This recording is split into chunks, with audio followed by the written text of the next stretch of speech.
കയ്യിൽ ഭിക്ഷാപാത്രവുമായി ലോകം ചുറ്റുന്ന പാകിസ്ഥാന്റെ ഗതികേട് അവസാനിക്കുന്നില്ല.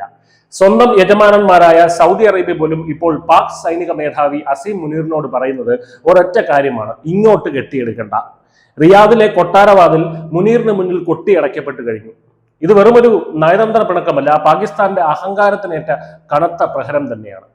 സൗദി അറേബ്യയും പാകിസ്ഥാനും തമ്മിലുള്ള ബന്ധം ആണിയുലയുന്നു എന്ന വാർത്തകളാണ് ഇപ്പോൾ പുറത്തു വരുന്നത്.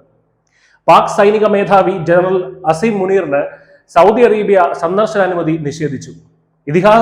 ഇതിഹാസ സമാനമായിട്ടുള്ള സ്വീകരണം പ്രതീക്ഷിച്ചിരുന്ന മുനീറിന് സൗദി കിരീടാവകാശി മുഹമ്മദ് ബിൻ സൽമാൻ കൂടിക്കാഴ്ചയ്ക്ക് പോലും സമയം അനുവദിച്ചില്ല. പാകിസ്ഥാൻ UAE-യുമായി അടുക്കുന്നതാണ് സൗദിയെ ചൊടിപ്പിച്ചിരിക്കുന്നത്. അറബ് ലോകത്തെ രണ്ട് കരുത്തർക്കിടയിൽ നിന്നും ഇരു കൂട്ടരെയും പറ്റിക്കാമെന്ന മുനീറിന്റെ ബുദ്ധി ഇപ്പോൾ പാകിസ്ഥാന് തന്നെ വിനയായിരിക്കുകയാണ്. മുൻ പാക് സൈനിക ഉദ്യോഗസ്ഥൻ ആദിൽ രാജ തന്നെയാണ് ഈ നാണക്കേടിന്റെ കഥ പുറത്തുവിട്ടിരിക്കുന്നത്. സാമ്പത്തികമായി തകർന്നു തരിപ്പണമായ പാകിസ്ഥാന്റെ നട്ടല് എന്നും സൗദിയുടെ സഹായമായിരുന്നു. എന്നാൽ ആ നട്ടൽ ഒടിക്കാനാണ് മുനീറിന്റെ ഇപ്പോഴത്തെ നീക്കങ്ങൾ കാരണമായിരിക്കുന്നത്. അറബ് ലോകത്തെ രണ്ട് കരുത്തരായ സൗദിയും UAE-യും തമ്മിൽ ചില അസ്വാരസ്യങ്ങളുണ്ട്.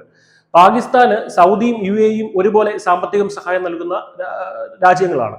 എന്നാൽ സൗദിക്ക് പാകിസ്ഥാനിൽ വലിയ സ്വാധീനമുണ്ട്. ഇതിനിടയിൽ പാകിസ്ഥാൻ നടത്തുന്ന ചടുലമായ നീക്കങ്ങളാണ് അസീം മുനീറിനെ ഇപ്പോൾ തിരിച്ചടിയായിരിക്കുന്നത്. UAE പ്രസിഡന്റ് പാകിസ്ഥാൻ സന്ദർശനത്തിന് പിന്നാലെ സൗദിയെ അവഗണിക്കാൻ ശ്രമിച്ച മുനീറിന് കൃത്യമായ ഒരു മറുപടിയാണ് റിയാദ് നൽകിയിരിക്കുന്നത്. നയതന്ത്ര തലത്തിൽ പാകിസ്ഥാൻ നേരിടുന്ന ഏറ്റവും വലിയ ഒരു തിരിച്ചടിയാണ്. ചൈനയും തുർക്കിയും കൈവിട്ട പാകിസ്ഥാന് ഇനി ആകെയുള്ള ആശ്രയം സൗദിയായിരുന്നു. അതിനും ഇപ്പോൾ ഒരു പൂട്ട് വീണിരിക്കുകയാണ്. ഇന്ത്യയുമായിട്ടുള്ള നയതന്ത്രപരമായിട്ടുള്ള വ്യാപാരമായിട്ടുള്ള മികച്ച ബന്ധം പുലർത്തുന്ന സൗദി അറേബ്യ പാകിസ്ഥാന്റെ ഇരട്ടത്താപ്പ് ഇപ്പോൾ തിരിച്ചറിഞ്ഞു കഴിഞ്ഞിരിക്കുന്നു. ഭീകരവാദത്തെ താലോലിക്കുന്ന ഒരു സൈനിക നേതൃത്വത്തെ വിശ്വസിക്കാൻ കൊള്ളില്ല എന്ന് അറബ് ലോകം മനസ്സിലാക്കുന്നു. അസീം മുനീർ എന്ന കടലാസ് കടുവയുടെ തന്ത്രങ്ങൾ സ്വന്തം രാജ്യത്തെ കൂടുതൽ ഒറ്റപ്പെടുത്തുക മാത്രമേ ചെയ്യുന്നുള്ളൂ.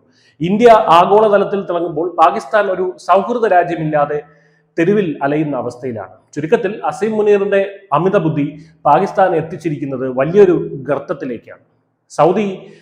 സൗദി കൂടി ഇനി കൈവിടുകയാണെന്നുണ്ടെങ്കിൽ പാകിസ്ഥാന്റെ തകർച്ച സമ്പൂർണ്ണമാകും. സ്വന്തം നിലനിൽപ്പിനായി ലോക രാജ്യങ്ങൾക്ക് മുന്നിൽ കൈനീട്ടുന്ന മുനീറിന് ലഭിച്ച ഈ പ്രഹരം പാകിസ്ഥാന്റെ ഭാവിയുടെ സൂചനയാണ്. ശത്രുവുമായി അടുക്കാനിറങ്ങി ഒടുവിൽ ഉറ്റ സുഹൃത്തിനെ കൂടി നഷ്ടപ്പെടുത്തിയ മുനീർ ഇനി റിയാദിലേക്ക് നോക്കി നെടുവീർപ്പിടുകയേ നിവൃത്തിയുള്ളൂ. News desk news India Malayalam.